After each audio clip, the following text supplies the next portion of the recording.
You got audio now? Jamie's on. Hi, Jamie. Is she on You Zoom? got audio now? There we go. So Jamie, I hope you're listening because I promised you, and I'm going to send you a package. I've been waiting on your shirts. I'm going to be sending you a shirt and a couple of coffee mugs. I just don't have them. I have the cups, but I don't have the shirt.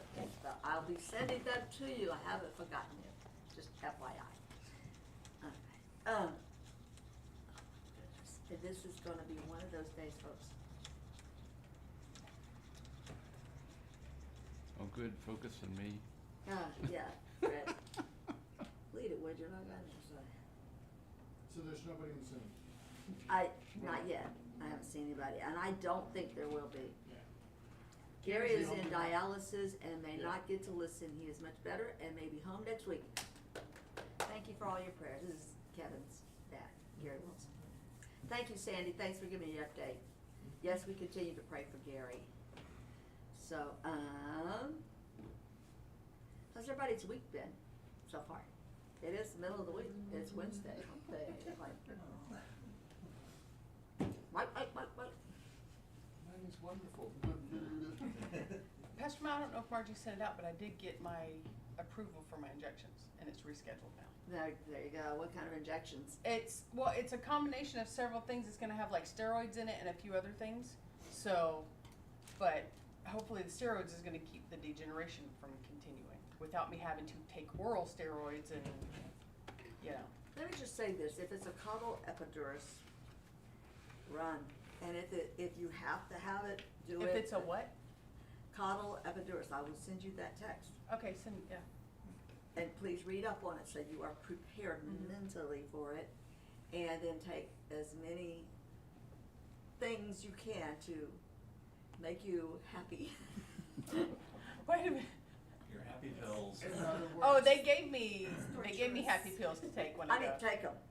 Oh, I will. Don't be like Miss Tuffy, we'll tough it out, because I showed up and Oh no, because they told me that basically if you're tense and you have anxiety, it makes your muscles tense and it makes it more painful. Oh, yeah. I got anxiety out the wazoo, so we take it whatever we can. you take your happy pill, please do. I will take me multiple happy pills if they'll let me. Yeah. Fred, did I you need a can't drive. participant guide or, I have one. Okay. I just didn't bring it. and thank you, do you want change, cause did I bring change, crap, I didn't bring change. Don't worry about it. But, thank you, because, I've been able to help others that wanted one. That's And by fine. the way, those who are watching on Facebook and post view as well, we have an extra 4 books now that I ordered extra, thinking that they were gonna deliver it to the wrong place, so I ordered them again and again and again. Anyway, I have 4 extra books here, so if you want one, let me know, I'm happy to send it to you. This book is good reading, and I really want everyone to enjoy reading it and to get something out of it. So please, by all means, let me know if you would like a book, and there's been some people that have paid a little extra so that we could help those who maybe don't have the money to buy it or just don't have the money right now. Anyway, Been thank there. you. Do that. And so remind me, because I thought, when I started reading, I looked at chapter 2, we started chapter 2, but we didn't finish, Right. we just started the first. just a little bit. So there's a lot of stuff in chapter 2, as it turns out, to read through. And there were some things that went, boom, right between the eyes for me today, or whenever I read it. So, Chapter 2, huh? chapter 2, yeah. Whoa, Yeah. whoa, ouch. That's what parabolas will do to you. Yeah. Both potatoes. So I think last week, well, we'll first start with the prayer and then we'll go into all this. Thank you, God. Regardless of the week we've had, regardless of whatever's in our hearts and minds right now, God, you are God. You are our Lord and our Savior. We're so glad for the blood of Jesus that has cleansed us from all sins. We're so glad that Lord, you did that for us, and help us to remember your redeeming grace every day. And as we come together tonight, oh God, I pray that you would speak to our hearts. let us be glad we came tonight and we got something from it. It meant something to us. Lord, may your word go forth and accomplish all that's needed in our hearts tonight. Those on Facebook, those on Zoom, those here in the room, and those who will watch later, God, I pray you would be with each one. And for Gary, who's in dialysis right now and can't watch, oh God, I pray that you would just be with him and give him peace, restore his body to 100% so that he can go home. He's been in the hospital and rehab for a while. God, I pray that you would allow him to go home and rest. Thank you, Lord, for all these things in Jesus' name. Amen. Amen. All right. So, we talked about the china last week. Y'all remember that? Mhm. That, what do you do? I mean, do you use it or do you just keep it because it's so expensive and you don't want to use it because you don't want it to break? We talked about the gift that is so valuable that it can't be risked, or the gift that is so valuable it must be risked. So I think we could pick, oh my gosh. I think we could pick up on, and I shouldn't call out the page number, should I? Cause you got big, big letters. Do you have the big letters, Risa? Yeah. John says, I've never read 40 pages at one time in my life. I love big letters. I fall asleep reading the menu. Are you kidding me? So I'm reminding myself when I'm reading, this is just half the regular page, right? Yeah. Do you wanna pass out those other two in the regular form so we can be on the same page for the class? However you wanna do it, but let's start at page, at the high cost of being a baked potato. It's page 33 for me, I don't know what it is for all of you. The high cost. 52. 52 for the big Wow, 52. John, I have to remember that one. I've never read 40 pages at one time in my life. And it's not because of the size of the font or the text. It's normally, if I read anything, I fall asleep because I can't Right. stay focused to it. Yeah. I couldn't put the book down. Oh, that's great. Yeah, me Next too. thing I knew, I thought I was reading 10 pages, I was through 30 pages of this chapter. Because it's Wow. speaking to you, right? Like, Yeah, that's awesome, John. I'm glad to hear And that. in the evening, I told Pastor Mel, after I read chapter 2, you kept reading. I went back and read chapter 1. Yeah, it was, So, what do you think about, gosh, it's a long section. Every one of them's a long section, isn't it? Especially when you're in big print. But, you know what, I think, it's just easier instead of catching up. Let's just go ahead and take one section, each person take one section, okay? That's a lot of reading. If you get uncomfortable or tired, you don't wanna read anymore, just pass it on to the next person, say, pick it up from there. Is that okay with everybody? sure. Alright, so, well, I guess Risa, tag you're in, I don't see anybody on Zoom tonight. So, what about you just pick up the first section, John, the second, et cetera. The high cost of being a boiled potato. If I had to name in a single word the price you pay for being a boiled potato, I think the word written on the price tag would read growth. There are few things that attract us more than growth. We were made to grow, and we love to be around growth. We plant gardens, we set aside forest preserves, we wait for the first blade of grass to come up in spring. We want to watch the miracle of growth. We love to watch newborns grow. Our firstborn tripled her weight during her initial year of life. I figured it out. If she kept going at that rate, she'd weigh 486 pounds by the time she was 4. Think about the excitement of parents whose child says his first word. Yesterday he could only cry or babble. Today he has joined the ranks of those who speak. His parents are excited. They will regret it sometimes in the days to come when the talk seems incessant, but today they are excited. They are watching the miracle of growth. Consider the sense of fulfillment in in the leaders of a company that is expanding, achieving its mission, giving vocational opportunities to men and women who yesterday didn't have any. They are watching the miracle of growth. Watch the ecstasy of a 16-year-old who earns a driver's license. Yesterday, she was just a pedestrian. Today, she is a danger to everyone she knows. She is growing. On the other hand, there are few things sadder than stagnation.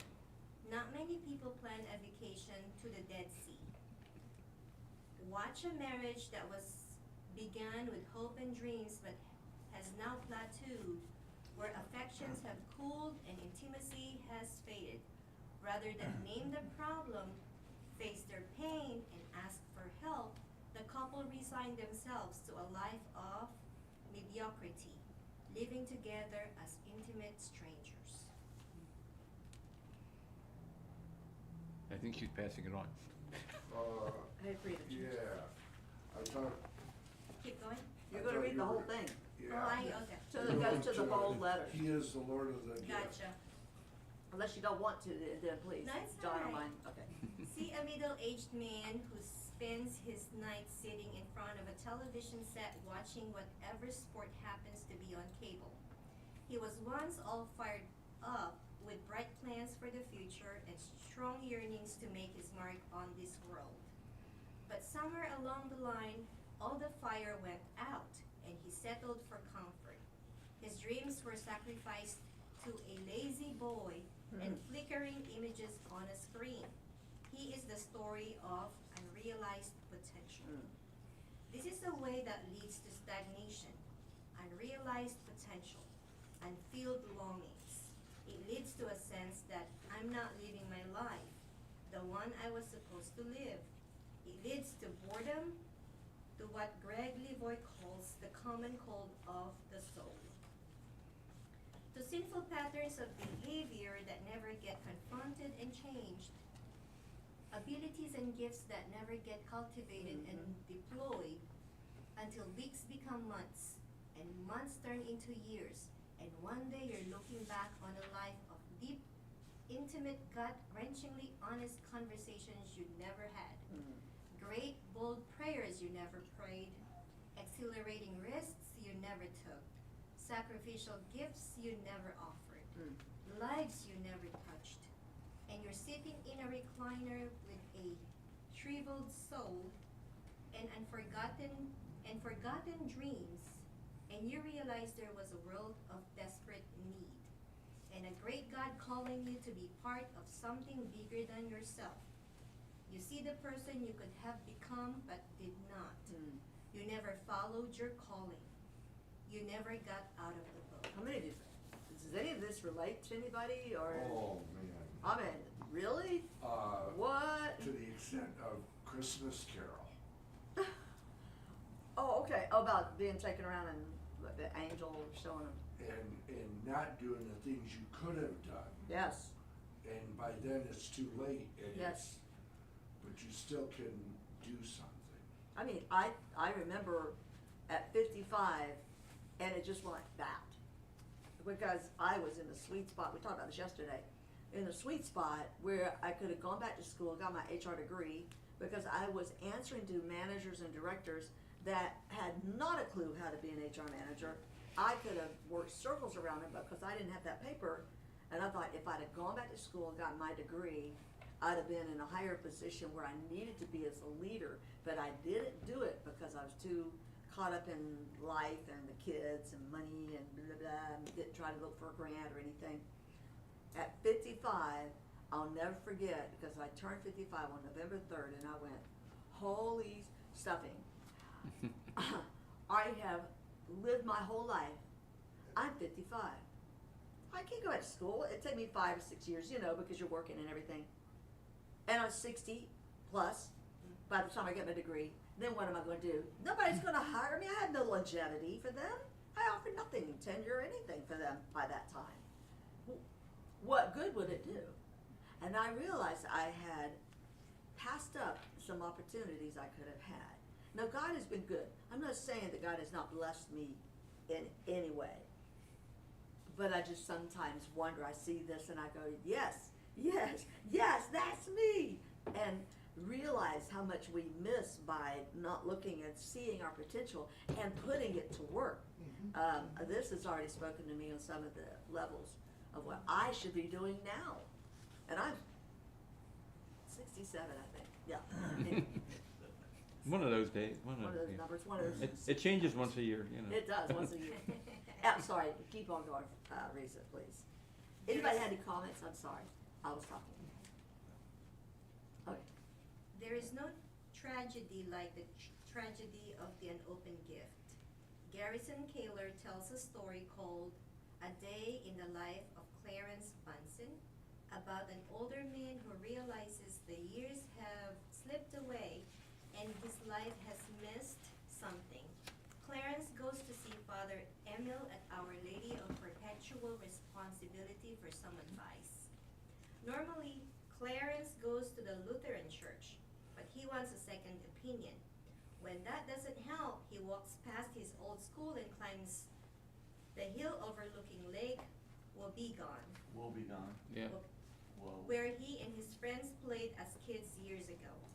While he is reflecting on his life, Clarence hears some kids coming up the path. For some strange reason, he runs ahead of them and climbs an old tree he remembers from childhood. The kids stop right under his tree. They knew he's around somewhere but don't think to look up. Clarence knew that if he dropped down on them or even yelled, "Huh!" they would jump out of their shoes. He watches them, so full of excitement in life, and thinks to himself, I wish I could be like that. I just seem to go through life with my eyes closed and my ears shut. People talk to me and I don't even hear them. Whole days go by and I can't remember what happened. The woman I've lived with for 36 years, if you ask me to describe her, I'd have to stop and think about it. It's like I've lived half my life waiting for my life to begin, thinking it's somewhere off in the future. And now I'm thinking about death all the time. It's time to live, to wake up and do something. And he jumped and yelled, "Hi!" Is that it? Hey. Close enough. Oh, those boys exploded out of there like birds, and he yelled, "Huh!" And then he said, "Ouch, ouch."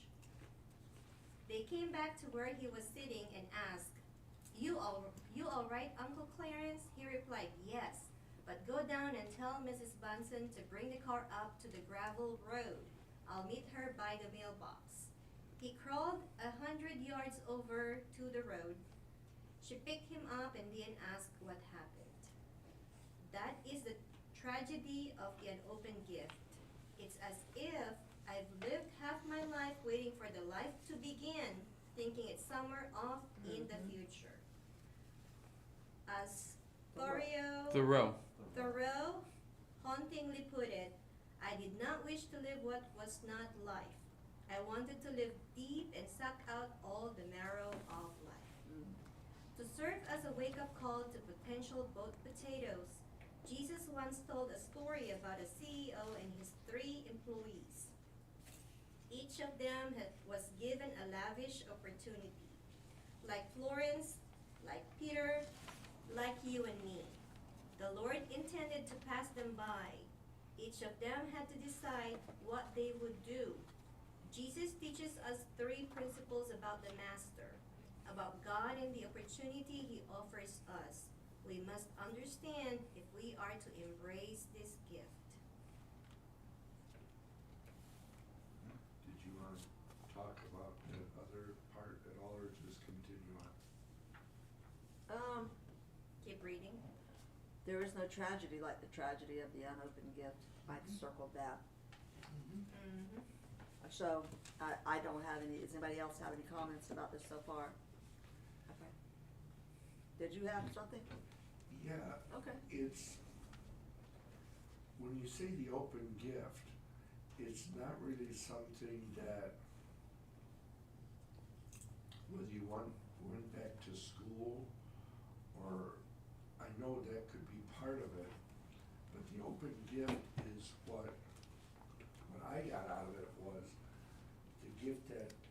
God has given you at birth, or whatever, that he felt that he wanted you to do for him, and you didn't step out to make an attempt Mhm. to use something that you were good at, Mhm. or because it talked about talents. Mhm. I seen somewhere in the readings where it talked about talents, it talked about the master that gave so much to each of the three Mhm. and said, I will be back.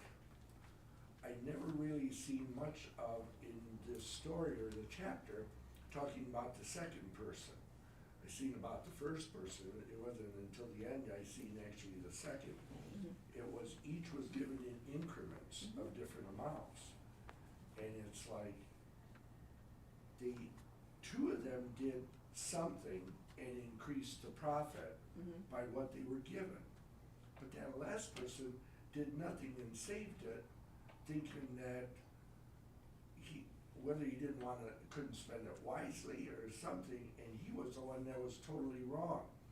So it's like, you spend 50 years of your life, and what have you done to spread the word to someone that doesn't know about God? You know what I mean? Like, To increase the gift that you have, whatever that gift, and it doesn't necessarily be, it's not spreading the word, evangelistic type stuff, or gospel stuff. It could be anything that you could do for God, right, that you hid it because I wanted to preserve it, you gave me this gift, so I'm hiding it, and right. I don't want to But use it. in a sense, with the story of the parables, that was somewhat of profit. When he complained about the third person, he says, you could have at least put it in the bank and gotten interest. Mhm. But in this, it's not talking about profits. Mhm. It's, you didn't bring anyone into the kingdom. Mhm.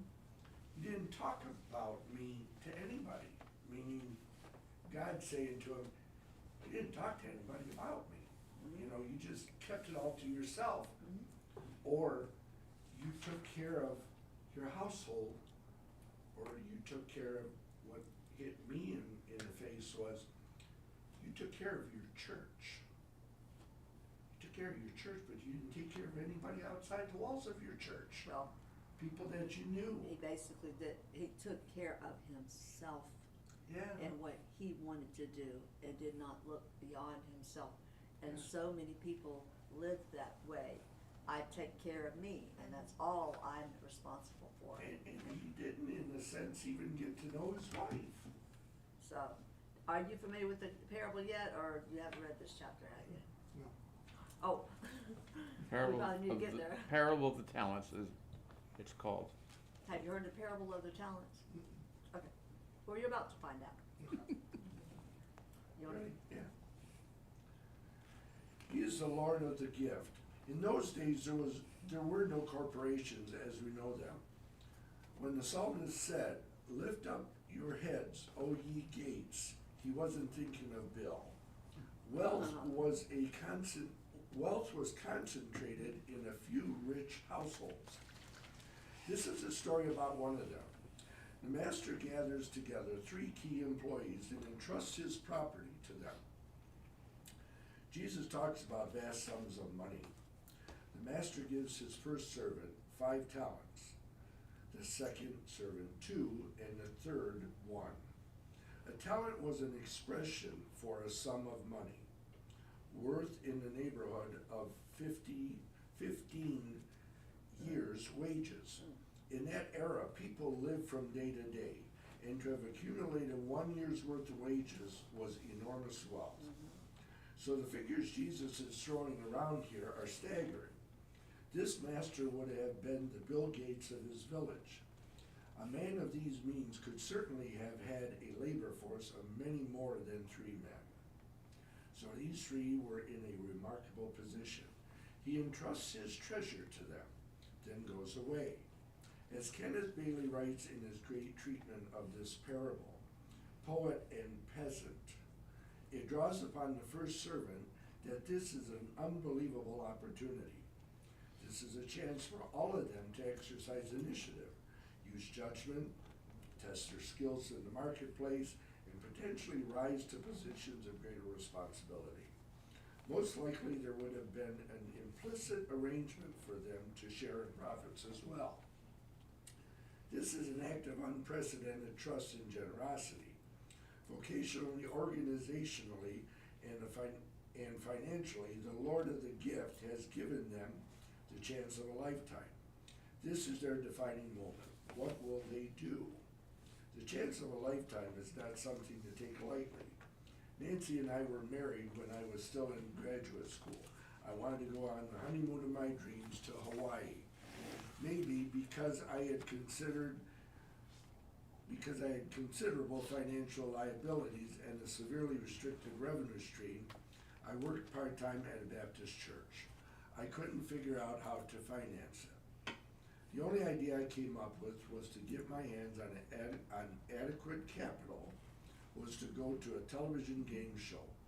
So I tried out for and was accepted as a contestant on a program called Tic-Tac-Toe, hosted by very genial Wink Martindale. It was a simple game featuring a large tic-tac-toe board. Each box had questions from some random selected category, and if the contestant answered correctly, he or she got the X or O. The categories were switched after each answer. The first game ended in a tie, as did the next 3 or 4 games. Each time that happened, the money would go into the jackpot, so before long, it was worth many thousands of dollars. My opponent was a well-groomed lawyer with a tan that would make actor George Hamilton look like an albino. The lawyer lived in a house on the beach in Santa Monica and had won so many games that he was going for the bonus car. I was a Baptist preacher. I figured God had to be on my side. Finally, George Hamilton missed a question. All I needed was one right answer in the strategic box to get more money than I had ever seen. I waited to see what category would come up with my whole wedded bliss on the line. I hoped it would be something special I knew about. The Bible, maybe? Then the category appeared, mixed drinks. I could have chosen to answer the question in another square, keep my advantage, and win on the next question, but no, I wanted this square. I wanted to win now. So the question popped up. What is a drink made of 2 shots scotch, half shot of sweet vermouth? I told Wink, I'm a pastor at a Baptist church. I'm in trouble if I get it wrong. I'm in trouble if I get it right. We honeymooned in Wisconsin. I had encountered the chance of a lifetime and I blew it. Jesus tells us the story of the talents because the Lord of the gift offers the chance of a lifetime. Up until now, the servants have simply been carrying out somebody else's orders. Their lives have been routine, predictable, and safe. They have had little authority, few resources, and limited responsibility. Then, with a single act, the master changes their destinies forever. If we were to listen to the first servant, he might say something like this. I thought my whole life was condemned to be routine. I had dreams but couldn't pursue them, passions but couldn't follow them, talents but couldn't test them. I was never in a position to plan, take risks, or take initiative. My life was comfortable. I wasn't facing starvation, but I longed for something more. I wanted to make a difference. And just when I was ready to give up hope, the master did something. I've never heard of anyone doing this before. He called me into his office, looked at me from behind his desk with a twinkle in his eye, and entrusted a large portion of what belongs to him to me. I can't believe he had that kind of faith in me. I can't believe I have this opportunity. I feel like a thoroughbred that has been set free to run. The first servant realizes he is getting the blue dishes. Wink Martindale had just offered him the chance of a lifetime. This explains a very important detail in the story, namely why Jesus says the first employee responded at once. The employee realizes it would be insane to let anything interfere. He responds at once because the thought of losing the chance of a lifetime is intolerable. He responds at once because if someone offers you a front row seat on the NASDAQ in a bull market, you don't ask them if maybe they were thinking about someone else. Because if the phone rings and it's model Cindy Crawford calling to ask you out for a date, you don't check to see if perhaps she dialed the wrong number. You just say yes quickly. The employee jumps at the opportunity before the master might reconsider or change his mind. At once isn't so much a chronological detail as a statement about the recognition of reality. The first servant realizes that as long as he lives, he will never have another chance like this. He resolves that he will allow nothing to interfere with his seizing this opportunity. He will not be sidetracked or distracted. Jesus says this is how it is with anyone who grasps what God offers. This part of the story has very important implications. The Lord of the gift has entrusted his property to you and me. Everybody receives a gift. This is not a story where some are gifted and some are not. We are all called by God. We are all equipped and expected to contribute. Every gift is chosen by the master. I may like my gift or I may not. I may torture myself by desiring what belongs to another, but it will do me no good. No one decides on his or her giftedness. I cannot pick out of my own designer genes. I do not choose my family, the master chooses. In place of the word talent, you might think about your life. Your mind, your abilities, your spiritual gifts, your body, your money, your will. In fact, we get the meaning of the word talent from this very story. He has been very generous. The Lord of the gift, there are no talent people in this story.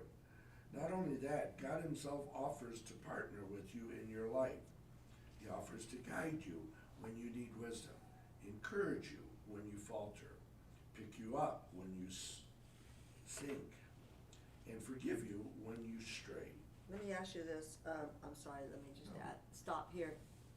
When we talk about gifts in here, he keeps on referring to gifts. A lot of you know that in 1 Corinthians, it talks about gifts as well, right? The gifts of the Spirit and the manifestation of the gifts of the Spirit. That's not what this is. Total different gift. It's a gift of and anybody chime in here, Fred. I'm Anybody- listening. I'll look. The gift It's a gift that you is have no control of. an inherent Of what gift you get. talent you have. We call it talent. An inherent skill you have. I'll never forget at a church, I walked in and it was like on an off day, and some lady was in the bathroom and she was working in the bathroom. I said, "What are you doing?" She goes, I'm removing the toilet and I'm going to replace it with another one." I said, "You can do that?" She goes, "Well, yeah." I go, "How?" I don't understand. I look at people that take a wrench or a screwdriver and go and fix things, and I'm just amazed because I had no mechanical aptitude.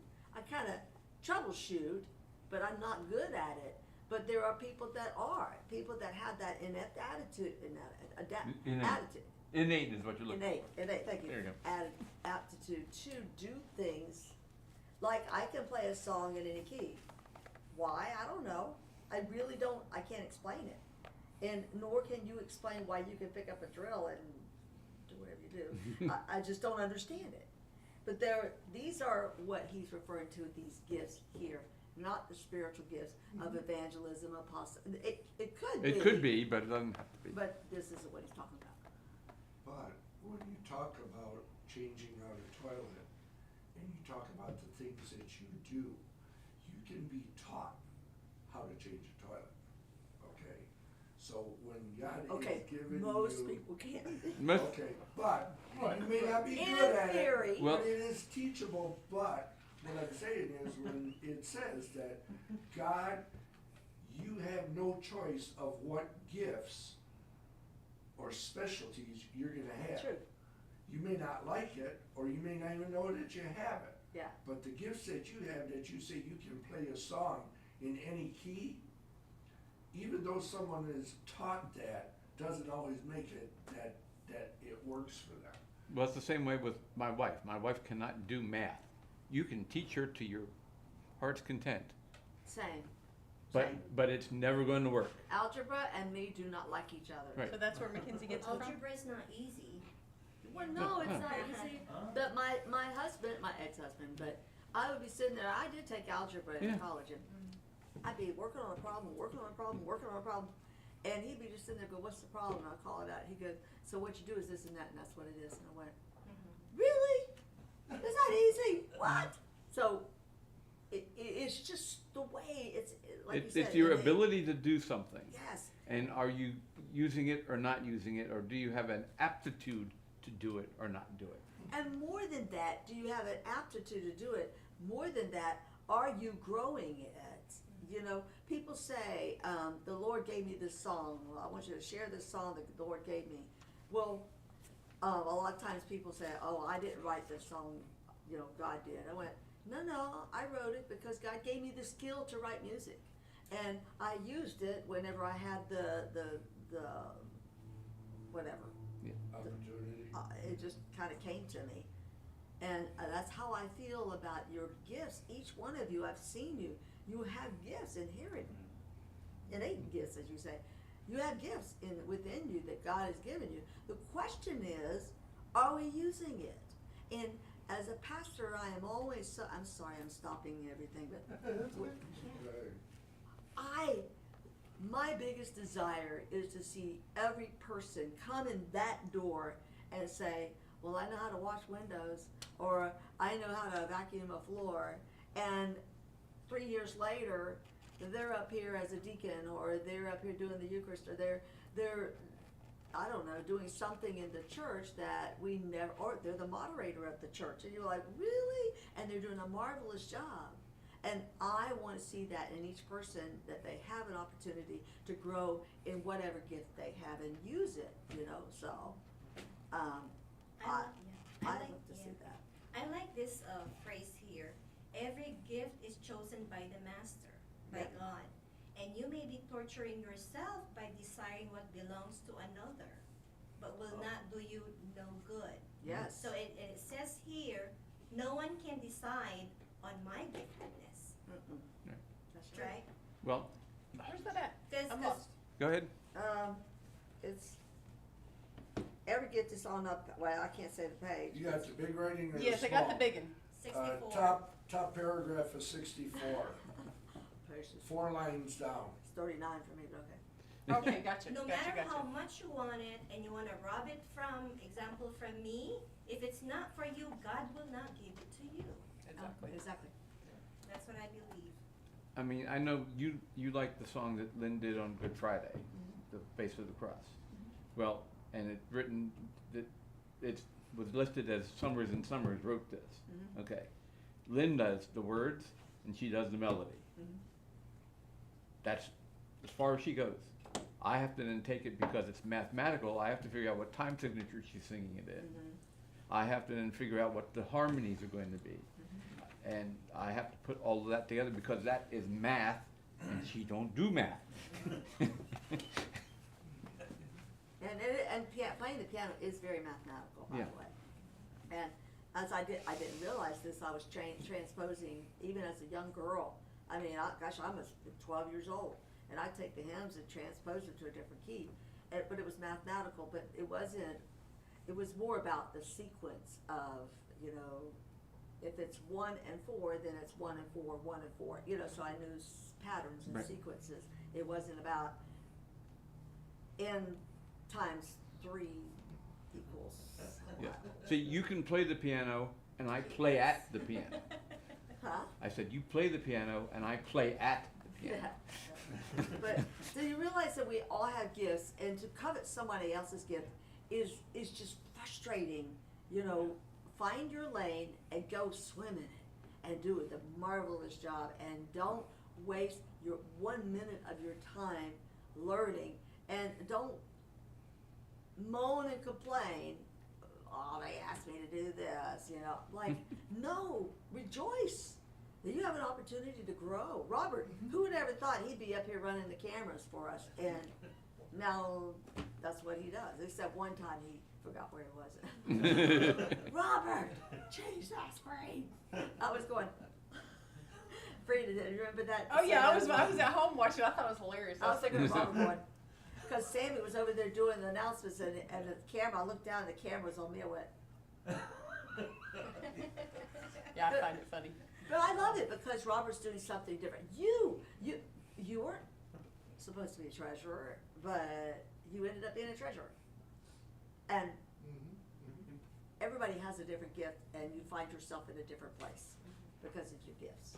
And that's what this is talking about. Are you taking the gifts I give you and grow them to something more than just holding it to yourself and say, well, I've always wanted to do that, and I just don't know. Anyway.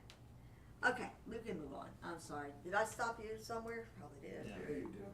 Oops. There was, Yeah, you did. but that's okay, because that's what you're supposed to do. There was, to me, there was a famous line in the movie A League of Their Own, Oh, yeah? where Dottie, because her husband came back from the war and he was wounded, she was so upset because one of the other teammates, her husband had died, and they sent a telegram and brought it in. So when she seen her husband, she was real emotional, and she just wanted to go back with him. And she told the character of Tom Hanks, she says, I don't want to do this anymore. She says, it's too hard. And he said to her, he said, it has to be hard, otherwise everybody would do it. Uh-huh. Mm-hmm. You know, so the things that you do at the piano and Rodney does at the organ, to have someone else do that, like I say, they could probably learn, but Let's talk about, speaking of Rodney, I should have used him as an example, because when I first came here 5 years ago, by the way, May 1st is 5 years for me. You believe I've been here 5 years? What? Anyway, and turned my hair gray and everything. So when we started, Rodney did congregational music, the traditional Yeah. hymns, and then I led praise and worship. He did the congregational songs, and because he can't like transpose and do all that stuff, and he reads music only, right? And once week I said, hey Rodney, if I tell you what chords to play, you don't have the notes, but you have a chord for and the words right there. When they sing that song here, you play this chord. If I gave you the chords, I really wish you would play for us on How Great Is Our God. Would you try it? Because I really would like to have a little, and I know what I wanted to hear. He said, I'll try it, I guess. So I gave it to him and he played with us. And we went, what?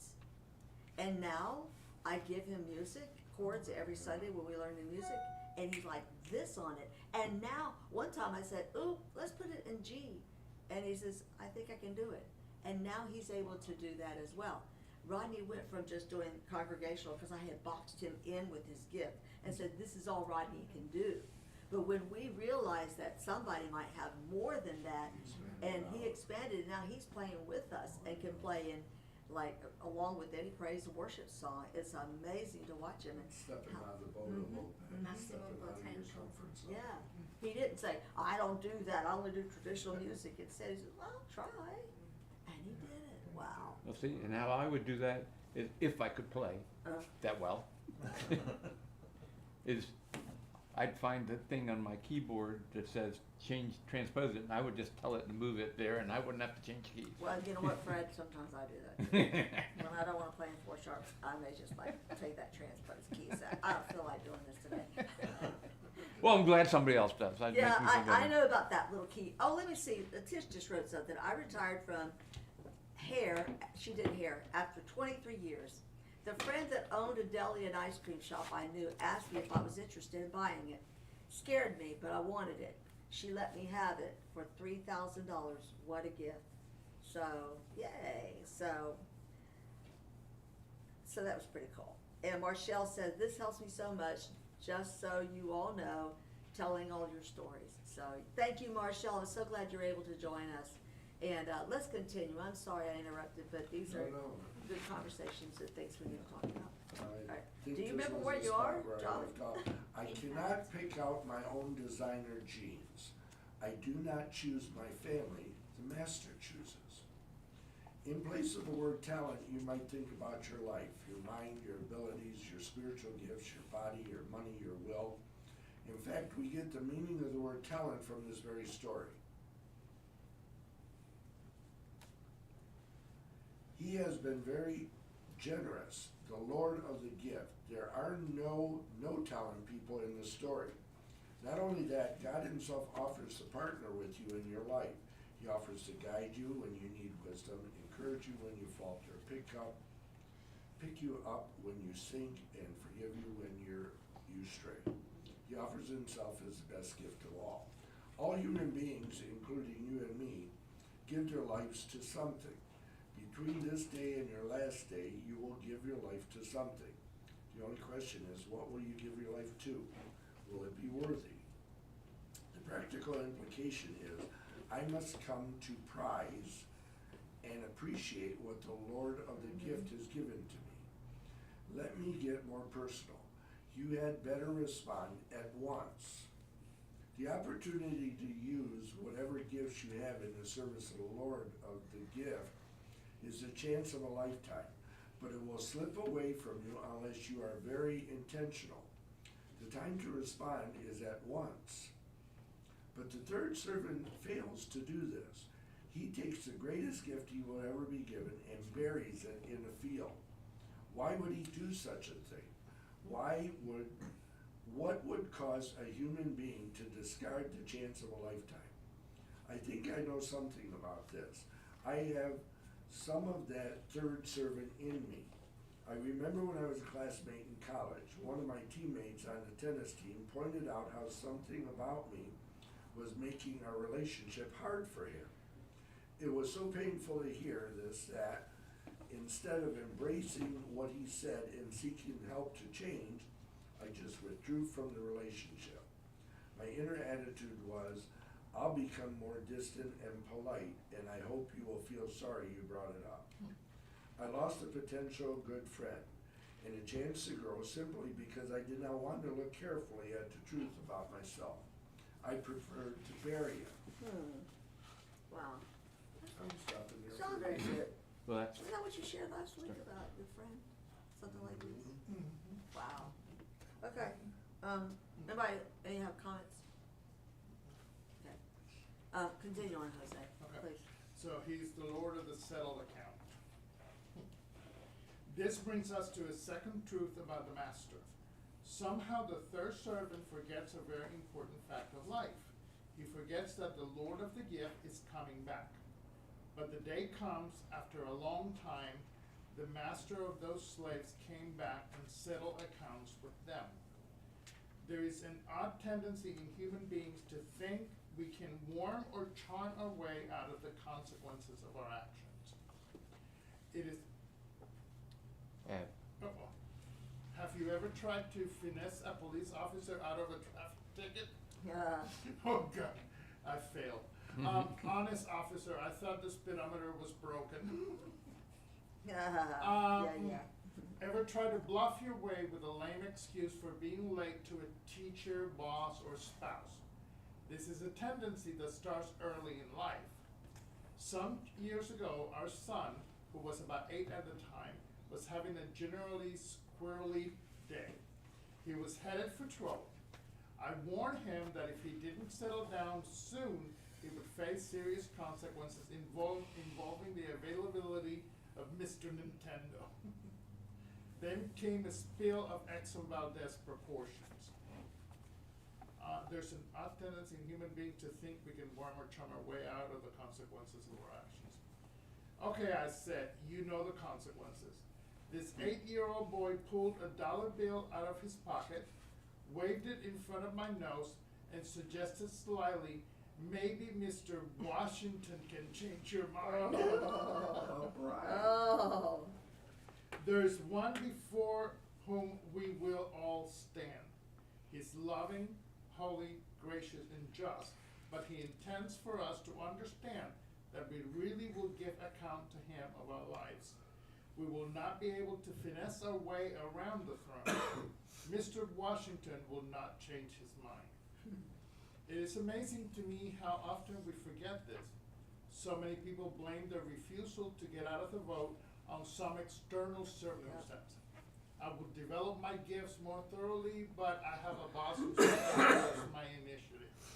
I would pursue another job, but I need the money, security, familiarity of this one. I would grow in my capacity for intimacy, but my spouse isn't interested. I would devote myself more fully to spiritual growth, but I can't find the time. I would have realized more of my potential, but no one was ever interested in mentoring me. We play what Susan Jeffers calls The win-then the game. win-then game. When I feel confident, I'll try using this gift. When my boss is more supportive, I'll grow. When my spouse is more cooperative, I'll work on being a better partner.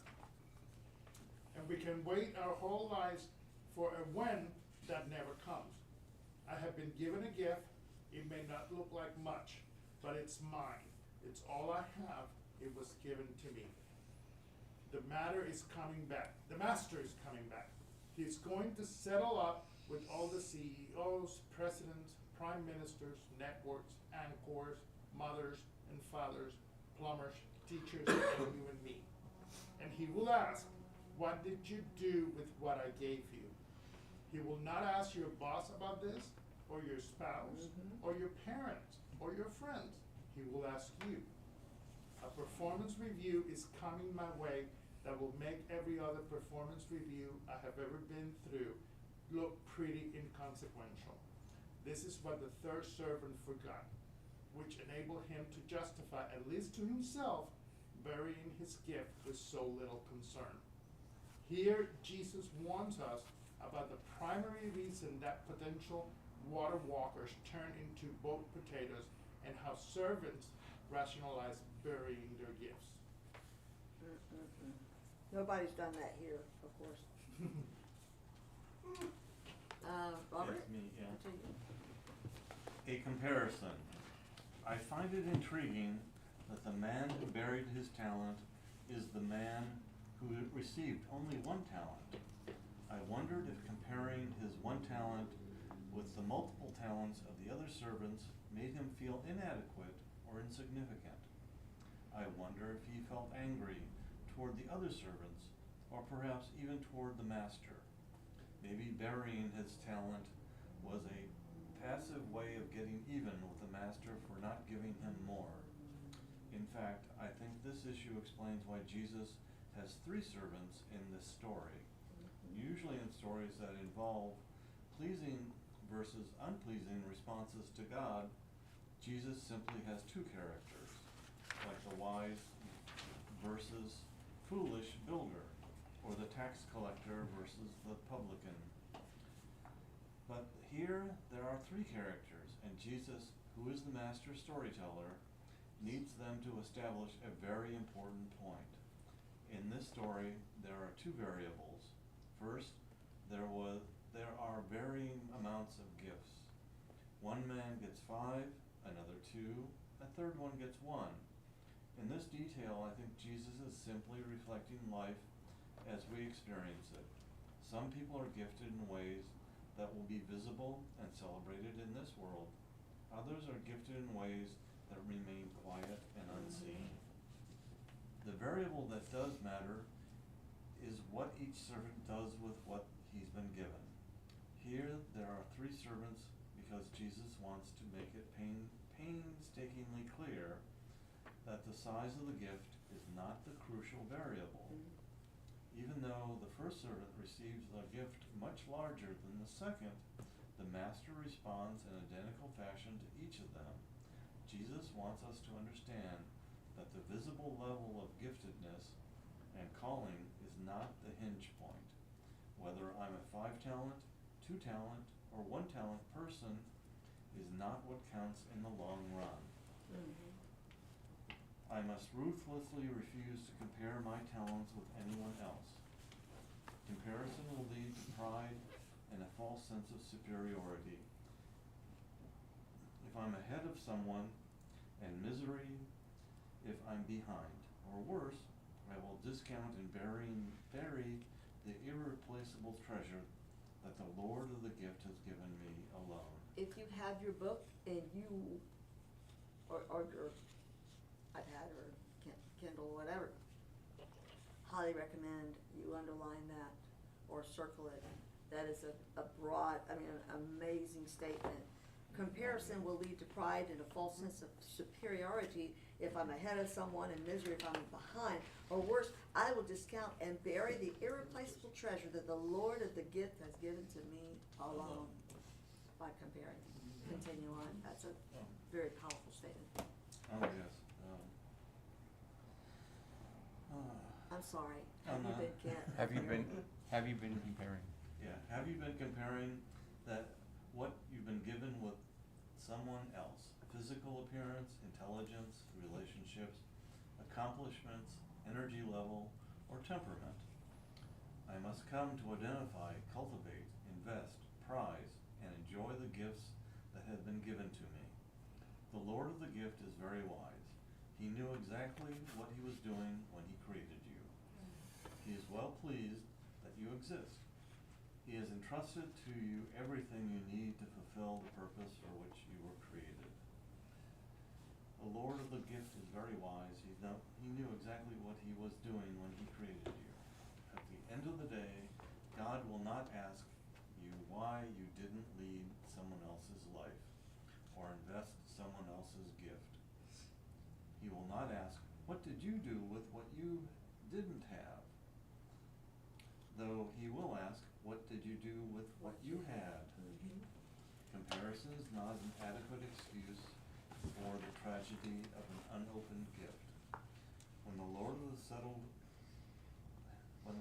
settled account came to the third servant, he gave another rationale for his passivity. For I knew that you were a hard man, reaping where you do not sow. And I was afraid, so I hid what you gave me. He wanted a promise that nothing would go wrong, not a command to do what's right. Fear makes people bury the treasure God has given them. Fear makes people disobedient to the calling of the Master. Recently, a friend asked me a question about an area in my life for which the true answer would have been embarrassing, and I didn't want to be embarrassed, so I lied. I had to go back and do repair work that was very painful for me.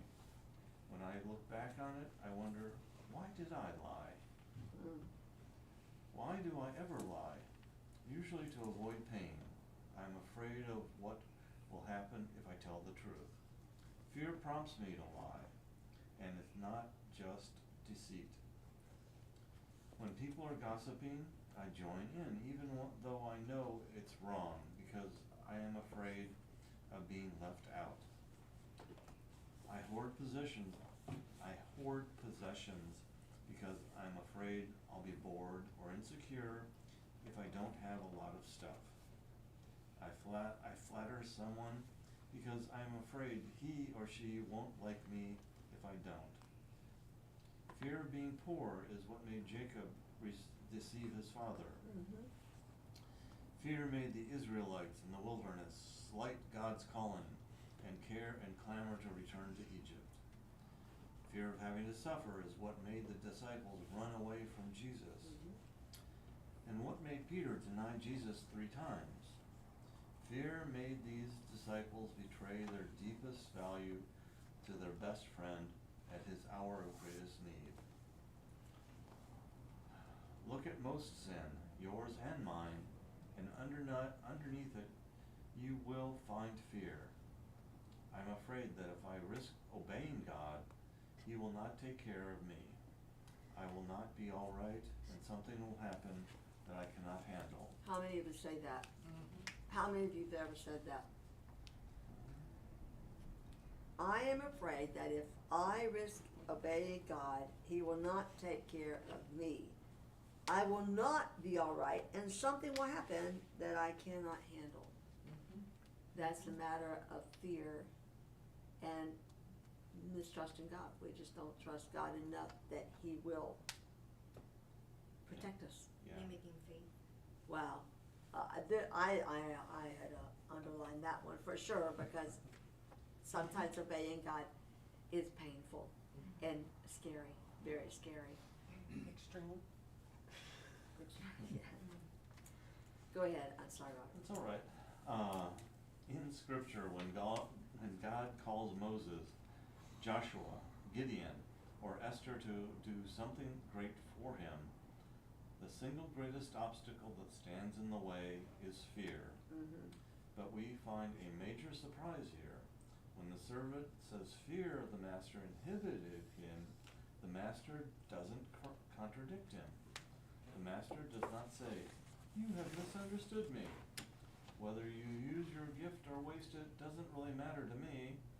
I see this as painful for you, and my primary goal for you is to spare you pain. I'm so sorry I brought it up." Yeah. Let's bury the whole issue. Yeah, not so much. Yeah, not a good way to go. Those things tend to come back up out of the ground. Forever, true. Yeah. The master graciously lets pass the slur on his character. He doesn't remind the servant how generous he was in the first place, that he had given this servant the chance of a lifetime. He says, "You got this much right. It matters to me. Your life, what you do with what I gave you, is a matter of supreme importance. If that's really what you thought, at least you should have done something. You could have invested the money and gotten interest." Jesus is pointing out that this rationale is just a smokescreen and not a serious reason for his action. This guy is simply trying to finesse his way out of a ticket, but that will not happen because the master is the Lord of the settled account. He cannot be finessed. Fear is not an adequate excuse for the tragedy of an unopened gift. One of the most sobering aspects of the story is that the servant is judged not for doing bad things, but for doing nothing. Wow. He didn't steal or embezzle or defraud. He merely buried his gift. Jesus uses two very serious words to describe him: wicked and lazy. We don't use these two words together much anymore. Nowadays, hardly anyone would admit to laziness. When someone is asked in a job interview about personal weaknesses, what is inevitably the answer? "I push myself too hard. My standards are too high. I expect too much of myself. Work, work, work." When is the last time you heard someone say, "My problem is that I'm just too lazy"? Actually, I had one person tell me that years ago. I had an employee tell me, "I'm just lazy." Okay, go ahead. "I can sit on the sofa, eat bonbons, and watch game shows by the month." But historically, sloth was taken so seriously by Christians that it was listed as one of the 7 deadly sins. In fact, Solomon Shemiel points out that this is that it is a specifically spiritual sin, the only one of the 7 not included in Greco-Roman lists of vices. This is because the Judeo-Christian tradition understood human beings as responsible to God. Therefore, our lives are not about self-preservation and fulfillment, but are to the acts of stewardship. To fail to be good stewards of what God has given us is a form of robbing Him. Sloth as a spiritual sin is not the same thing as physical laziness. It can coexist with much busyness. It is the failure to do what needs to be done when it needs doing. Like the kamikaze pilot who flew 17 missions. What? Okay. At its core, sloth consists of loss of meaning, purpose, and hope, coupled with indifference to the welfare of others. It is the opposite of zeal and joy in the service of God. This aspect of the story, that Jesus came down so hard on the third servant simply for inactivity, has always troubled some people. In a 2nd century manuscript, the Gospel of the Nazarene, the story was repeated, but the writer added a phrase to describe the third servant. He squandered all of his money on harlots and flute players. Evidently, the writer felt that simply doing nothing was not enough to warrant Jesus' harsh words. So he added embellishment and immorality to the servant's sin. He blew the bank account on prostitutes and flautists.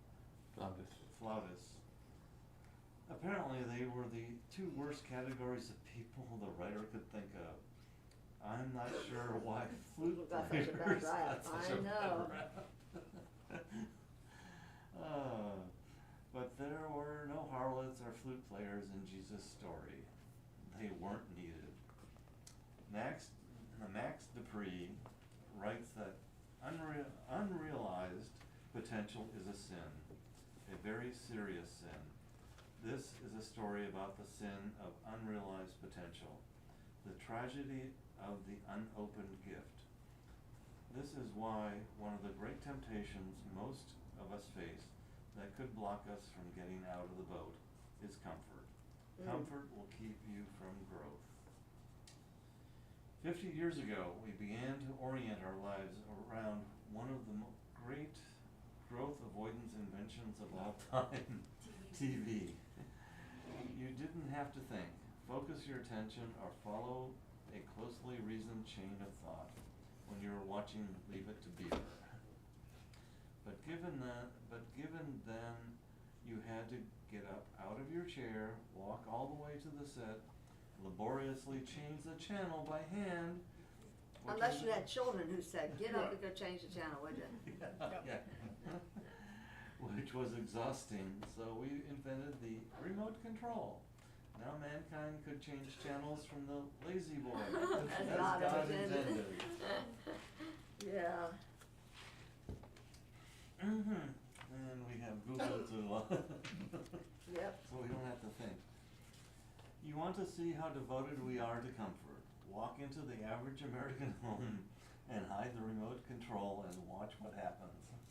Life without the remote control is an unbearable burden for Yes. the average American family. Absolutely. Because generally you can't even turn the TV on without it. Yeah. True. Exactly, yeah. I probably would have a TV I'll look plugged for up the in the power house. button, No. wherever it might be, somewhere. Yeah. Then someone invented a TV with a beeper so that when you clap your hands, the remote control will beep until you find it. Oh, wow. Okay. Don't have one of those, but what's most depressing about all this I is that gotta get one of those TVs. I need it from my phone, not the TV remote. Go ahead and read that part of our Facebook people. what's most depressing about all of this is that I know some people will read this chapter and the only thing they'll take away from it is, I gotta get one of those TVs with a beeper for the remote. You know about you. I know. You're in the book. Must be psychic. But too much comfort is dangerous, literally. Researchers at the University of California at Berkeley did an experiment some time ago that involved introducing an amoeba into a perfectly stress-free environment. Ideal temperature, optimal concentration of moisture, constant food supply.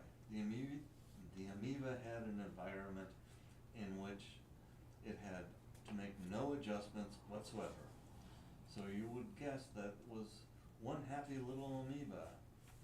Whatever it is that gives amoebas ulcers and high blood pressure was gone. Yet oddly enough, it died. Apparently there is something about all living creatures, even amoebas, that demand challenge. We require change, adaptation, and challenge the way we require food and air. comfort alone will kill us. When teachers want students to grow, they don't give them answers, they give them problems. If a train leaves Cleveland at 3 o'clock, going 50 miles per hour, it's only in the process of accepting and solving problems that our ability to think creatively is enhanced. Our persistence is strengthened and our self-confidence is deepened. If someone gives me the answers, I may get a good score on a test, but I will not have grown. Just as our bodies simply will not grow stronger without being challenged to the point of exertion, so it is with our mind and spirit. Comfort is not an adequate excuse for an unopened gift. And That's a powerful section. And I've heard a corollary to the amoeba story, that somebody had a cocoon with, the butterfly was in it, and they saw the butterfly open it up, and they tried to get out, and they helped it, and they opened up the cocoon for it. Yeah. Butterfly couldn't fly because it Because it had did- never developed the strength to fly. It Wow. wasn't ready. It's a process, huh? Yeah. Wow, that was a pretty, thank you for reading, that was a lot to read, wasn't it? But Yeah, it was. But it reminds me too that if you think you're saving someone by helping them, you may actually be, condemning them to failure. you need to let them learn their gift and grow in it. Yep, Yeah. absolutely. Thank you, Robert. Yeah, I got in trouble with that once, and when I was working with the youth group, and the youth group would ask me a question, and I'd say, well, what do you think? And make them try to answer the question, because my answer isn't gonna help them, they have to develop their own. They have to have their own thought process. Yeah. And Frida, are you up for reading, or you Sure. want Fred to, or we can pass it to Fred? You want me to read? And, where, which Did way anybody are- else You have a relatively short one. Anybody have Oh, any yeah? discussion that they wanna talk about on this one? It was pretty, this is pretty, like, Heady between the stuff. eyes kinda thing. Yeah. When you talked about different things like the TV, that you had to get up and change a channel, it was how many different things did families do together or do different things before TV? Oh, yeah. Many families, the individual members of the family either learned how to sing, play the piano, play an instrument, where you don't have that anymore now, unless they're specifically going for lessons because they wanna play. And now, you don't even have to find the remote. All you have to say is, Alexa, turn the TV up. Alexa, do this. Alexa, do that. Alexa, shut the lights off. It's gonna come to a point where everybody's gonna get so big that they can't get out of the chair and get the exercise that they need to move around. So true. And, Otherwise known as Wall-E. The movie Wall-E, I don't know if you've ever seen it. Well, yeah. Yeah, Wall-E is the one where the robots took them into space. A robotic caregiver. Yeah, and they kept them up there so long, and you saw the progression of captains, and they kept getting fatter and fatter, and so forth, and all this, and then when they finally realized they could go back to Earth, they couldn't even really get off of their lounge chair that they were on. Wow. Oh my God, I not heard that one. Yeah. Robbie? Which way are you following? I want to ask you to exercise your imagination for a moment. Imagine that your life is over and you are led to a small room. There are 2 chairs in the room, one for you and one for God. Who gets the very large chair? And there's a VCR. God puts a tape into the machine. It has your name on it and is labeled what might have been. Imagine watching all that God might have done with your life if you had let Him. Imagine seeing what He might have done with your financial resources if you had trusted Him to be generous. Imagine seeing what He might have done with your gifted if you had trusted Him enough to be daring. Imagine what He might have done in your relationship if you had trusted Him enough to be fully truthful and fully loving. Imagine what He might have done with your character if you had dared to confess sins, acknowledge temptations, and pursue growth. I don't know that God will make any of us watched a video like that. I do know that if I think too much about it, how far I fall short of what I might have been, it can become defeating. And that unrealized potential can become a club I beat myself over the head with. But I also know that I want my life to come as close to what I can realizing the goodness God intended for it. I know this is my only chance, and I know I want to minimize the gap between what shall be and what might have been as much as I can. I know that as long as I am living, it's not too late, because I have this day. I know I want to ask God for commands, not guarantees, because when God commands, He enables. St. Jerome said about Jesus, response to Peter, you command, and immediately waters are solid. And I know that one day it will happen, it will have been worth it. Excellent. Fred? Yep. He is the Lord of the reward. There is one last truth about the Master Jesus wants us to understand. The Lord of the gift and the Lord of the settled account is also the Lord of the reward. He has wonderful things in store for those who steward his treasure wisely. Some aspects of what the Master says are pretty much what we would expect. Well done, good and faithful servant. Imagine receiving this commendation from God. He also invites the servant to enter into the Master's happiness. This is some serious joy. But there is a surprise here as well. The Master doesn't say, now you can float on lovely fluffy clouds and live in a very nice condo with lots of upgrades and sing in the choir that will sing the same songs for 100 billion years. Instead, he says, you have been trustworthy in a few things. Now I put you in charge of many things. Now it is time for you to get on with your real work. Remember, the Master had given the servant an enormous amount of wealth. Yet he says, you have been trustworthy in a few things. Can this be true? That greater wealth than any of them had seen or imagined amounts to a few things? Yes, compared with what's coming, compared with what's in store for his servants. The wealth of the Sultan of Brunei, the power of Napoleon, and the fame of Michael Jordan constitute a few things. When I was in grade school, I sang in a church choir directed by a woman named Sigrid.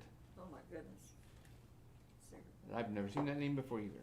She had blue hair, a wide vibrato, and several chins, all of which threatened to go off when she directed with vigor.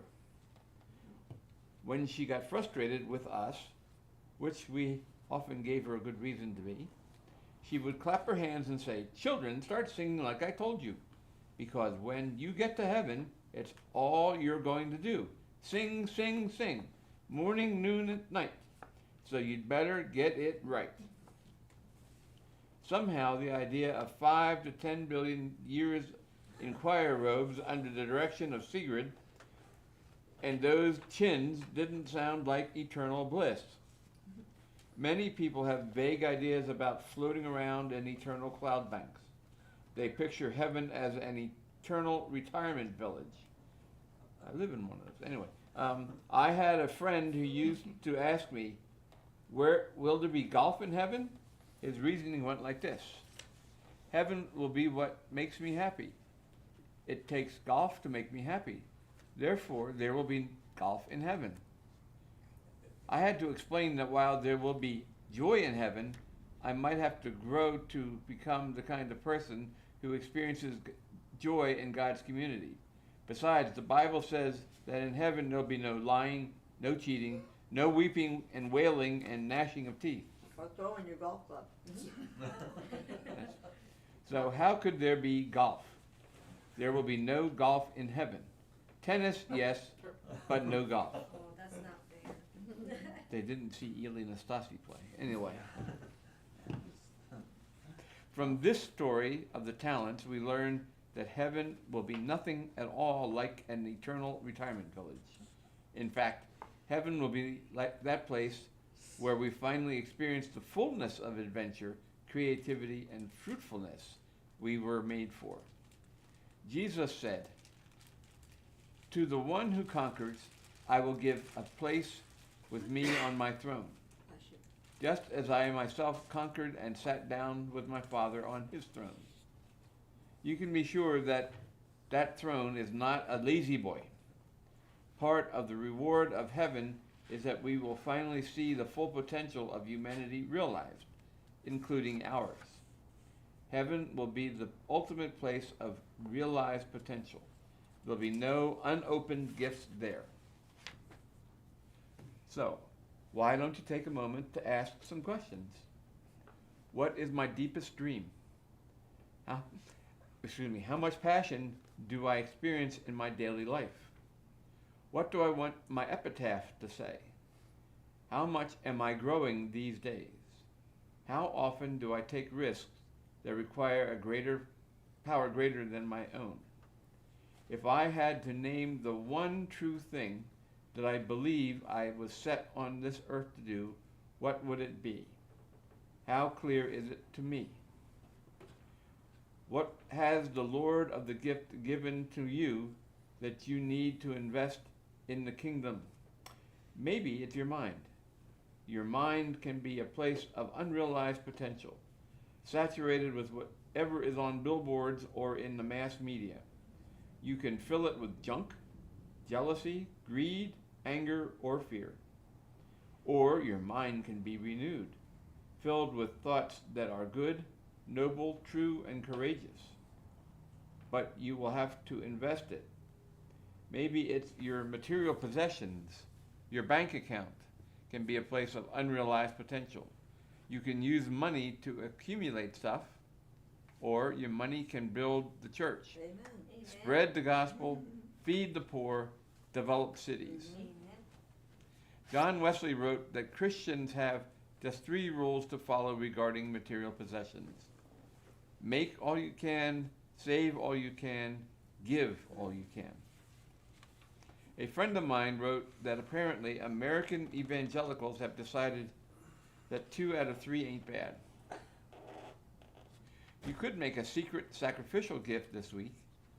That's an eternal investment. Maybe it's your time and your talent. You can drift, get up, go to work, come home, eat supper, watch TV, retire, and die.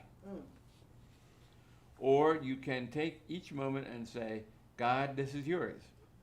You can offer him your spiritual giftedness, not compared with anyone else, as fully honed and developed as you can get it, identified with pristine clarity, cultivated with relentless perseverance, deployed with unstoppable vigor, submitted to with sacrificial humility, and celebrated with raucous joy.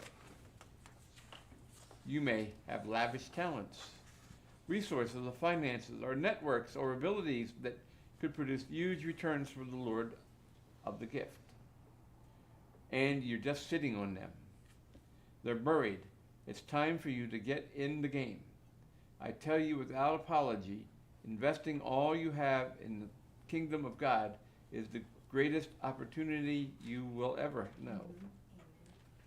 You may feel that from a human perspective, what you have to offer doesn't count for much, that it will never be very visible or dramatic. Jesus has made it clear. There is no truth in such a perspective. We serve the Lord of the gift. The Lord of the gift can take 5 fish and 2 loaves and feed the multitudes.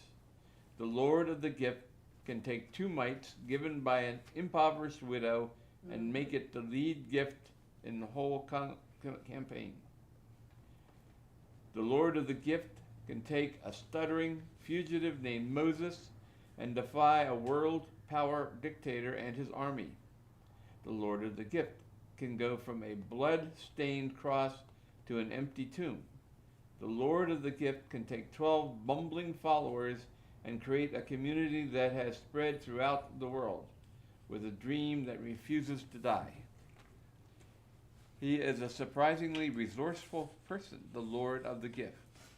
He can take what you have to offer and make a difference that matters for eternity. You have no idea what your potential is, for there is no reward like the reward of the opened gift. Beloved, we are God's children now. What we will be has not yet been revealed, but it will be revealed when the Lord of the gift returns. Thank you. Good job, everybody. I like this, and I kind of circled it for myself, and I may just start highlighting it and ask myself throughout the week, what is my deepest dream? What is it? Write it down. It's on page, well, it's on my page 15. Anyway. And why don't you take a moment to ask some questions? Remember when he wrote that? Just read it. What is my deepest dream? How much passion do I experience in my daily life? What do I want my epitaph to say? What's an epitaph? That's what they put on the gravestone. Oh, okay, gravestone. Okay, gotcha. How much am I growing these days? And I don't mean by expanding horizons. I mean, how much am I growing? How often do I take risks that require a power greater than my own? If I had to name the one true thing that I believe I was set on this earth to do, what is it? What would it be? The one true thing that I've been put on this earth to do. And how clear is it to me? How clear? Well, I know when I was reading some of this, I was thinking about my father. Mm-hmm. All right, to me, and to the best of my knowledge, my father was a very humble, quiet gentleman who never normally said a whole lot of words. But when he died, there were 600, almost 800 people at his funeral. What? Wow. That was the impact that he had made. And even somebody he had worked with when he was coaching a Babe Ruth baseball team, who was living in the West Coast, sent word back that was read at his service about how important my dad had been to him.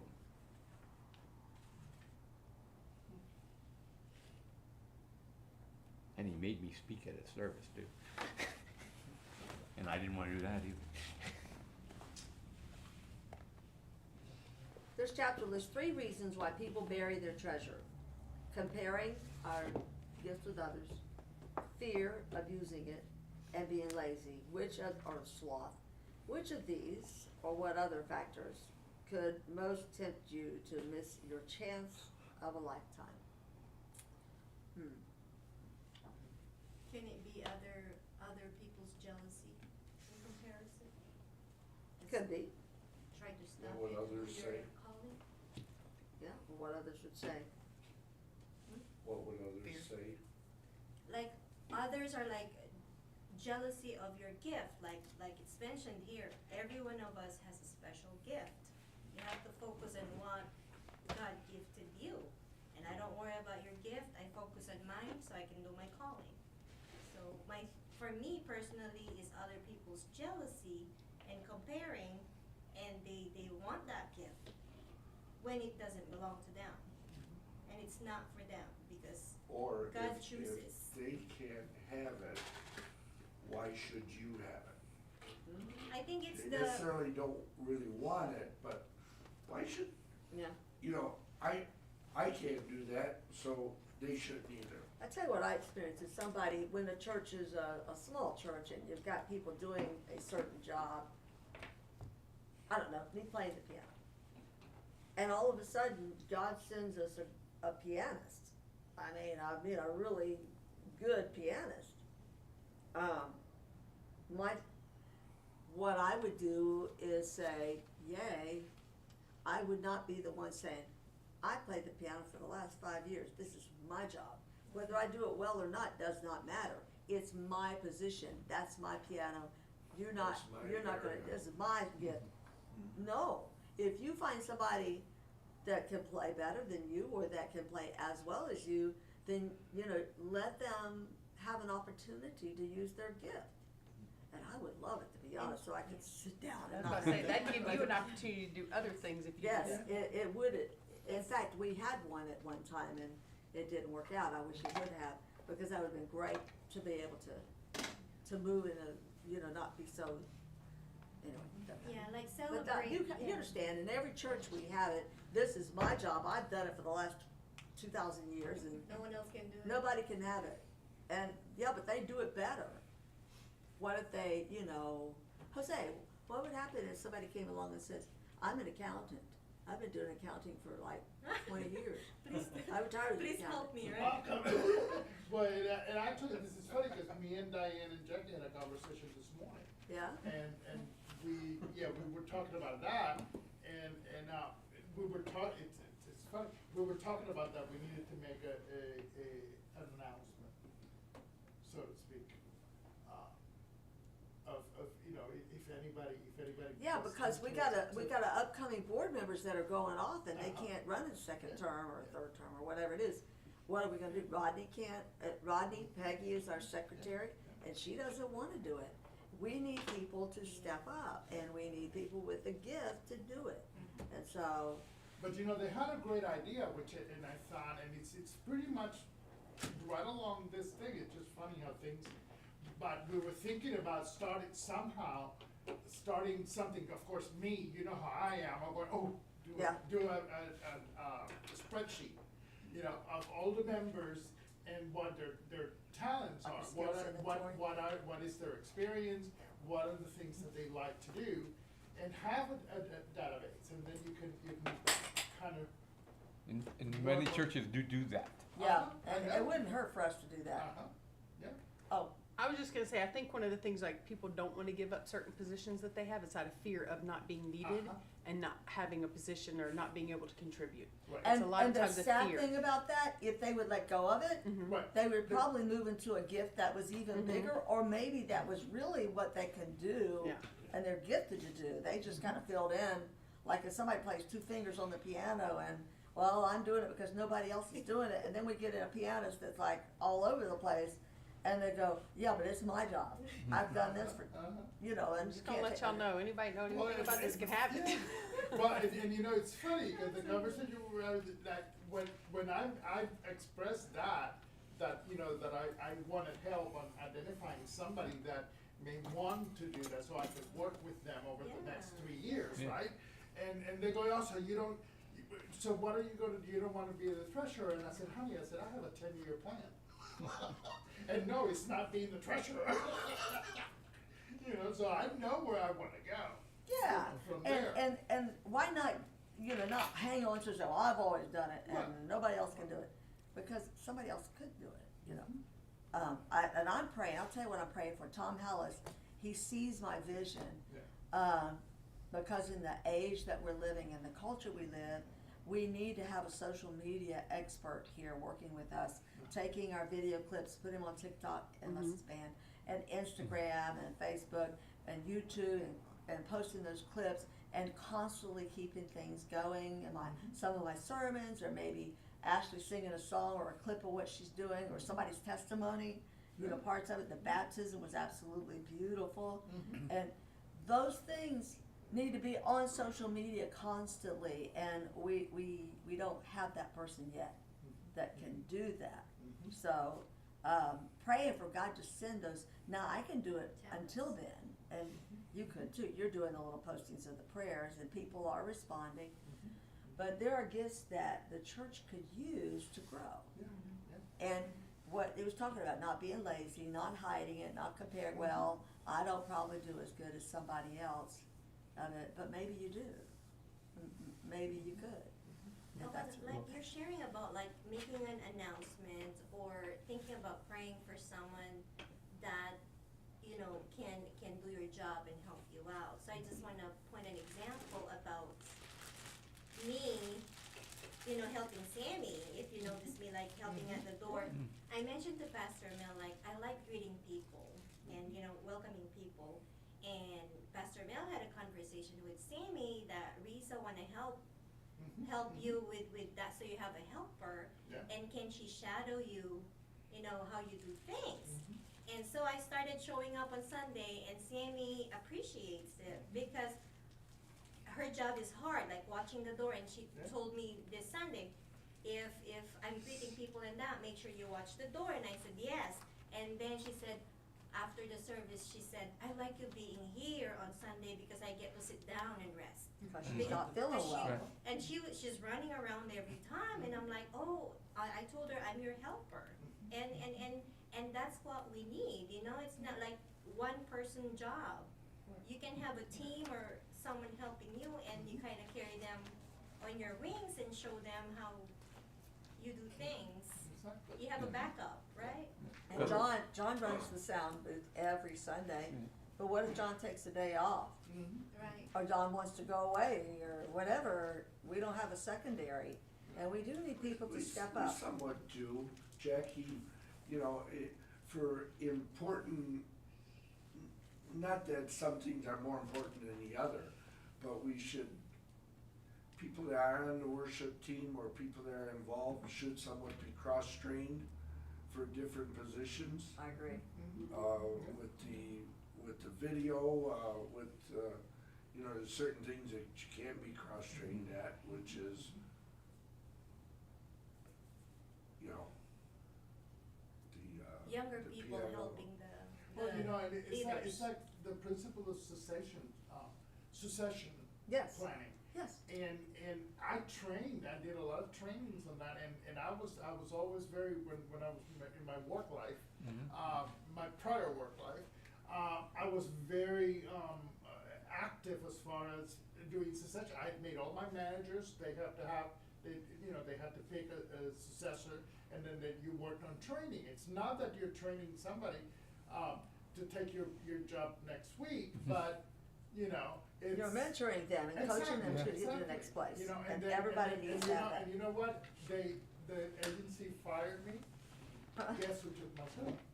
The person you mentored. The individual that I mentored and that I trained to be my successor, and that to me was the biggest compliment after a while. Absolutely. I said, they just gave me the biggest compliment, you know, because that's who they make, and he's still the director this today, 4 years later. With this thing about creating a database of different things that people know, to me, that would be one of the prime examples of hiding their gift. Because who wants to go into something that you're working maybe 4 days or 7 days out of the week of what you do? You say, oh no, that job's too hard to treasure. I don't want no part of that. If I keep my mouth shut, no one will know that I have a Well, background. that's true too, or can do and that. I can see that, cause Jose does put a lot of time into it, but, I mean, do you have an assistant, or do you decide to do it by yourself? Right, we did it, it wasn't, see, what, Yeah. that wasn't working, but that was the. That would've been we nice had. if you had an assistant, you wouldn't have to work that That many, would because have you the do have a backup. full-time job, like some of us don't. Because I worked I served a church that did the opposite. When I first came there, they only had 3 trustees for the church. Church had been was 200 years old. Okay, I looked at the list of the surnames for the last 50 years prior to my getting there. Oh, gosh, all, Same 3 Same family. surnames. yep, The first name only changed because the son took over for the father. For 50 years, it never changed. wow. And then he got upset because we then went to 7 trustees. Oh, gosh. Well, this is good discussion, I enjoyed this chapter, it's very good. Yes. So we're moving on to chapter 3 next week, right? Yep, Okay, drei. Yeah. Thank And you. happy Pesach. huh? Happy Pesach. It's Passover. Oh, that's right, it is. Today is, It actually started Monday. Monday. Cinco de Mayo's coming too. Yeah. Oh, gosh. But I'm sorry, I used the Hebrew word Pesach. Means Passover. And then sometimes you hear we refer to the Paschal Feast of Easter, which is, that's where the word comes from. Okay, I'm gonna say goodbye to everybody on Facebook. Thank you for coming. And Marshall, Tish has to walk the dog. So, thank you for joining us tonight, Jamie, whoever else is on. Thank you for coming. And we will see you back next week. Chapter 3, don't forget Chapter 3. If you need a book, let me know, and I'll send you one. All right, love you guys. Good night.